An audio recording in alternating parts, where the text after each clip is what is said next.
PMC channel వీక్షిస్తున్నటువంటి ప్రేక్షక అభిమానులకి నా యొక్క నమస్సుమాంజలు. నా పేరు డాక్టర్ బాలకిషన్, ఆయుర్వేద వైద్యరత్న శ్రీ కౌశిక్ ఆయుర్వేద నిలయం, దిల్సుఖ్ నగర్, హైదరాబాద్ నుండి మాట్లాడుతున్నాను. సో ఈరోజు జాండీస్ బి, హెపటైటిస్ బి అని చెప్పి టెక్నికల్గా అంటారు. జాండీస్ అంటే దాదాపు అందరికీ తెలుసు, పసిరికలు అని చెప్పేసి. ఈ పసిరికలలో చాలా రకాల పసిరికలు ఉన్నాయి. వాడుక భాషలో ఉబ్బు కామెర్లని, తెల్ల కామెర్లని, పచ్చ కామెర్లని తెలుసు. టెక్నికల్గా వచ్చేసి total bilirubin, direct bilirubin, indirect bilirubin, conjunctive bilirubin అని ఉంటాయి. అంతేకాకుండా హెపటైటిస్ బి అని ఉంటుంది, హెపటైటిస్ సి అని ఉంటుంది. ఇలా ఇన్ని రకాల జాండీస్ పసిరికలు ఉన్నాయి. అందులో పచ్చ కామెల తర్వాత దానికన్నా ప్రమాదకరమైనటువంటి కామెళ్ళు అదేంటంటే hepatitis B. B type jaundice చాలా ప్రమాదకారి. ఇది పచ్చకామెర్లు అయితే ఈజీగా గుర్తుపట్టే అవకాశం ఉంది, మామూలు జనాలకు కూడా తెలుస్తుంది. హెపటైటిస్ బి ఏదైతే ఉందో అది గుర్తించడం చాలా కష్టం, మనగా తెలియదు.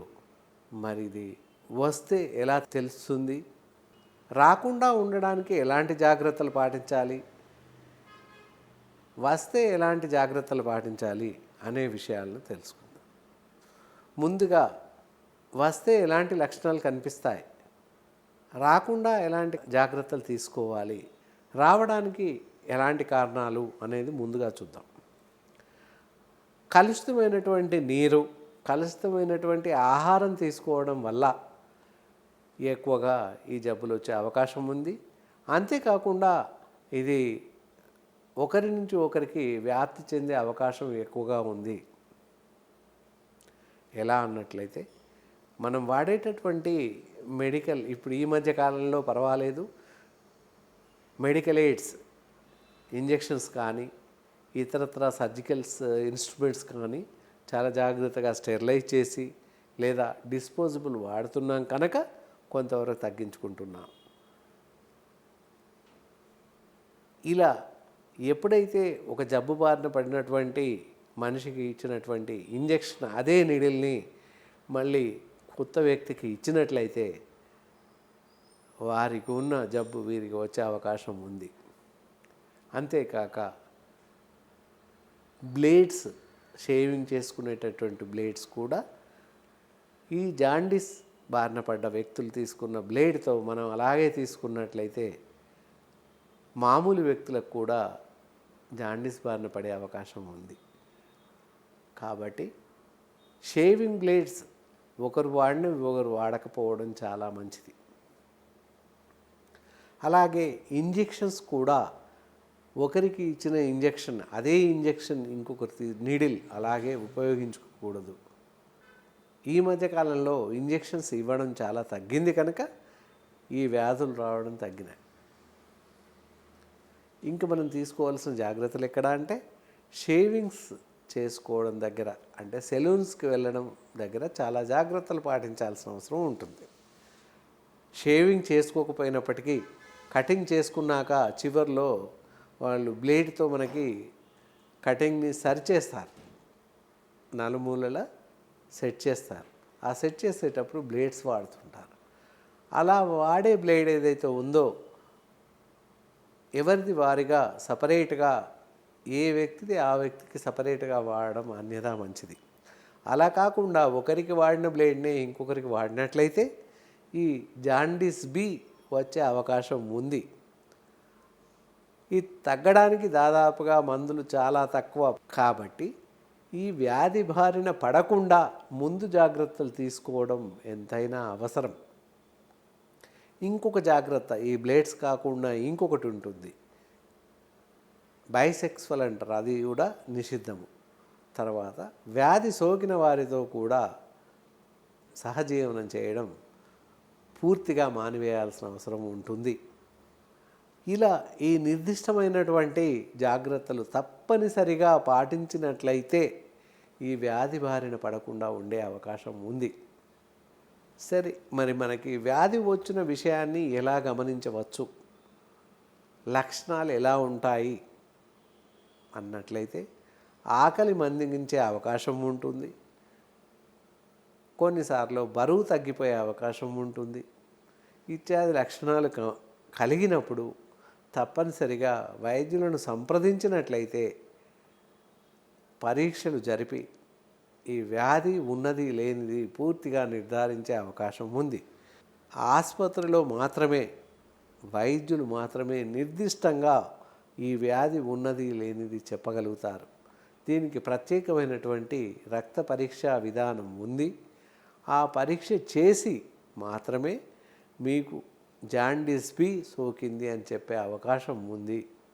ఇతరత్రా వేరే లక్షణాలు పూర్తిగా బయటకు అగుపించవు కనుక ఆకలి మందగించడం, బరువు తగ్గడం అనేది చాలా రకాల జబ్బుల్లో ఉంటుంది. జ్వరం వచ్చినప్పుడు ఆకలి వేయదు.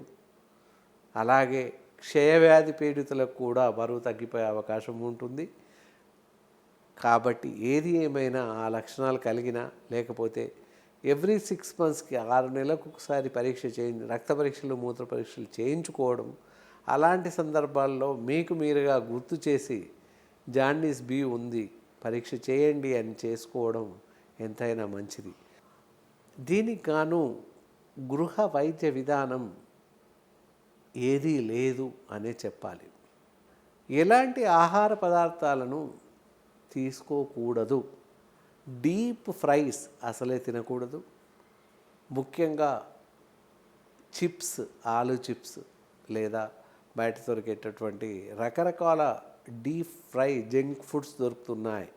అలాంటి ఫ్రై ఫుడ్స్ను నిల్వ చేసి ఫ్రై చేసినటువంటి ఆహార పదార్థాలను తినకూడదు. జంక్ ఫుడ్స్, పిజ్జాస్, బర్గర్స్, శీతల పానీయాలు, కూల్ డ్రింక్స్ లేదా ఫ్రిడ్జ్ వాటర్ ఇలాంటివి అసలే సేవించకూడదు. అలా చేసినట్లయితే ఈ వ్యాధి బారిన పడ్డవాళ్ళు తగ్గించుకునే అవకాశం చాలా తక్కువ. మరి ఎలాంటి ఆహార పదార్థాలు తీసుకోవాలి అన్నట్లయితే పూర్తిగా ఉడికినటువంటి ఆహార పదార్థాలను తీసుకోవాలి. బలవర్ధకమైన ఆహార పదార్థాలు అన్నట్లయితే ప్రతిరోజు ఒక మనిషి 50 నుంచి 100 గ్రాముల క్యారెట్ తీసుకోవాలి. క్యారెట్ అనగానే పచ్చిది తినకూడదు. ఉడికించి క్యారెట్ కూర డైరెక్ట్ కానీ, లేదా మిక్స్డ్ వెజిటబుల్స్ క్యారెట్ ముక్కలని వేరే కర్రీతో కలిపి కానీ, లేదా రసంలో వేసి కానీ, చివరికి రైస్లో వేసుకొని కూడా తినవచ్చును. అంతేకాని ఉడకకుండా పచ్చిది క్యారెట్ తినడం ఏమాత్రం శ్రేయస్కరం కాదు. టమాటో తినడం చాలా మంచిది. అలా కాక వారంలో 2 రోజులు ఆకుకూరలు తినడం చాలా మంచిది. ఈ వ్యాధి బారిన పడ్డవాళ్ళు వారంలో 2 రోజులు మినిమం ఉలవచారు తీసుకోవడం చాలా మంచిది. మరియు ఈ తేలిగ్గా జీర్ణమయ్యేటటువంటి పప్పు కట్టు ప్రోటీన్స్ వస్తాయి కనుక పప్పు కట్టు కానీ, పలసటి పప్పు లాంటి పదార్థాలను తీసుకోవడం చాలా మంచిది. అన్నీ కూడా ఈజీ డైజెస్టబుల్, తేలికగా జీర్ణమయ్యేటటువంటి లిక్విడ్ డైట్స్ తీసుకోవడం చాలా మంచిది. అన్ని రకాల కూరగాయలను, ప్రోటీన్ పదార్థాలని తప్పకుండా తీసుకోవాలి. ఏది తగ్గినా కూడా మల్టీవిటామిన్ లెవెల్స్ తగ్గుతాయి, ఖనిజ లవణాలలో పోషక లవణాలు తగ్గుతాయి కనుక యాంటీబయాటిక్ ప్రొటెక్షన్ తగ్గుతుంది. కాబట్టి ఈ జాండీస్ని తగ్గించడంలో ఆలస్యం అవుతుంది. కాబట్టి అన్ని రకాల ఆహార పదార్థాలను తప్పనిసరిగా తీసుకోవాలి. కూరగాయల రసాలను, కూరగాయలు ఉడికించి తయారు చేసినటువంటి రసాలను తీసుకోవచ్చు. పప్పు పదార్థాలు ఇలా ఈ విధంగా అన్నీ తీసుకోవడం ఎంతైనా మంచిది. ఇలా నిర్దిష్టమైనటువంటి ఆహార పదార్థాలను తీసుకుని సరైనటువంటి మందులను వాడినట్లయితే జాండీస్ బి బారిన పడ్డ వాళ్ళు త్వరగా కోలుకునే అవకాశం ఉంటుంది. మరీ ముఖ్యంగా విరుద్ధ ఆహారం, ఇప్పుడు ఇందాక చెప్పినటువంటి ఆహార పదార్థాలను పూర్తిగా మానివేయడం సర్వత్రా శ్రేయస్కరం. పాలు, పళ్ళ రసాలు తీసుకోవడం చాలా శ్రేయస్కరం. అన్ని రకాల పళ్ళను, పళ్ళ రసాలను తీసుకోవచ్చు. తర్వాత మందులను వాడడం చాలా మంచిది. దీనికి గృహ వైద్య విధానం లేదు. తప్పకుండా మంచి అనుభవజ్ఞులైనటువంటి ఆయుర్వేద వైద్య నిపుణులను సంప్రదిస్తే దీనికి సరిపడేటటువంటి పూర్తి స్థాయి ఆయుర్వేద వైద్య చికిత్స మీకు అందించే అవకాశం ఉంది. దీని ద్వారా పూర్తిగా జాండీస్ బి వ్యాధి నుంచి బయటకు తీసుకొచ్చే అవకాశం ఉంది. పూర్తి స్థాయి వైద్య చికిత్స అందించే అవకాశం ఉంది. పూర్తి స్థాయి మందులు ఉన్నాయి. కావున ఆయుర్వేద వైద్యులను సంప్రదించి ఈ వ్యాధిని పూర్తిగా తగ్గించుకోగలరు. ఈ వ్యాధి వచ్చిన పిమ్మట అలక్ష్యం చేయకుండా జాగ్రత్తగా ఉంటూ మిమ్మల్ని మీరు కాపాడుకోవడం ఎంతైనా శ్రేయస్కరం. భోజనం మామూలుగా అందరితో పాటు కలిసి భోజనం చేయవచ్చు, ఎలాంటి ప్రమాదం లేదు. ఇందాక చెప్పినట్టు ఏదైతే ఉందో ఇంజెక్షన్స్ కానీ ఇలాంటి ఇతరత్ర వైద్య చికిత్సలను కలిపి తీసుకోవడం మంచిది కాదు. ఎవరికి వారుగా వైద్య చికిత్సలను తీసుకోవడం చాలా మంచిది. ఈ వైద్య చికిత్సలను నిర్దిష్టంగా పాటించడం చాలా మంచిది. ఆరోగ్యవంతులతో కలిసి జీవించవచ్చు, కానీ సహజీవనం చేయకూడదు. ఇతరత్ర అన్ని రకాల ఆహార పదార్థాలను భుజించవచ్చు. అన్ని రకాల పనుల్లో మనం నిత్యం చేస్తున్నటువంటి మన పనిని మనం చేసుకోవచ్చు, ఎలాంటి అభ్యంతరం లేదు. దానివల్ల జబ్బు పెరుగుతుందని ఏమి ఆలోచించాల్సిన అవసరం లేదు. కానీ తప్పనిసరిగా జబ్బు బారిన పడ్డవాళ్ళు తగ్గించుకోవడానికి వైద్య చికిత్సలను తీసుకోవడం సర్వత్రా శ్రేయస్కరం. అలా కాని ఎడల వ్యాధి ఎక్కువగా ప్రబలి వ్యాధి బారి నుండి బయటకు వచ్చే అవకాశం లేదు. కొన్ని సందర్భాల్లో సరైనటువంటి వైద్య చికిత్స తీసుకోని పరిస్థితుల్లో మరణం సంభవించే అవకాశం ఉంది. కాబట్టి ఏమాత్రం అలక్ష్యం చేయకుండా, అశ్రద్ధ చేయకుండా ఈ వ్యాధి బారిన పడ్డవాళ్ళు తప్పకుండా మంచి వైద్యులను సంప్రదించి సరిపడినటువంటి ఆయుర్వేద వైద్యాన్ని తీసుకొని ఈ వ్యాధి బారిన పడ్డవాళ్ళు బయటకు రావడం ఎంతైనా అవసరం. సర్వత్రా ఈ వ్యాధి బారిన పడ్డవాళ్ళు ఏమాత్రం అలక్ష్యం చేయకుండా తప్పనిసరిగా పూర్తి స్థాయిలో వైద్య చికిత్సలను తీసుకోవడం మంచిది. ఈ వ్యాధి బారిన పడ్డవాళ్ళు ఎవరికి వారుగా స్వతంత్రించి సొంతంగా వైద్యం చేసుకోవడం శ్రేయస్కరం కాదు, పూర్తిగా ప్రాణాంతకం. కొన్ని సందర్భాల్లో ప్రాణహాని సంభవించే అవకాశం ఉంది. కావున ఈ వ్యాధి విషయంలో సొంత వైద్యాలు పనిచేయవు, సొంత వైద్యం చేసుకోకూడదు, మరియు నాటు వైద్యం అలాంటివి చేసుకోకూడదు. అలా ఎవరో చెప్తే ఏదో శాస్త్రీయంగా లేనటువంటి వైద్య విధానాలను నమ్మవద్దు. పసర్లు, ఆకులు ఇలా అని చెప్పేసేసి రకరకాల మూఢనమ్మకాలతో వ్యాధిని ముద్రపెట్టుకోవడం, లేదా ఏదో అందనటువంటి విషయ పరిజ్ఞానం లేనటువంటి మందులను వాడి మిమ్మల్ని మీరు పూర్తిగా కోల్పోవడం అనేది సంభవిస్తుంది. కాబట్టి సరి అయిన పరిజ్ఞానం లేనటువంటి మందులను వాడడం ఏమాత్రం శ్రేయస్కరం కాదు. కావున ఈ వ్యాధి బారిన పడ్డవాళ్ళు తప్పనిసరిగా సుస్నితులైనటువంటి పూర్తి పరిజ్ఞానం కలిగినటువంటి అనుభవజ్ఞులైనటువంటి మంచి ఆయుర్వేద వైద్యులను సంప్రదిస్తే మాత్రమే మీకు ఈ వ్యాధి నుండి పూర్తిగా రక్షణ కలుగుతుంది. అంతేకాని ఎక్కడో ఎవరో చెప్పారని, ఎవరికో తగ్గిందని చెప్పేసేసి ఈ అలక్ష్యంతో రకరకాల మందులు వాడడం వల్ల ప్రాణహాని సంభవిస్తుంది. కాబట్టి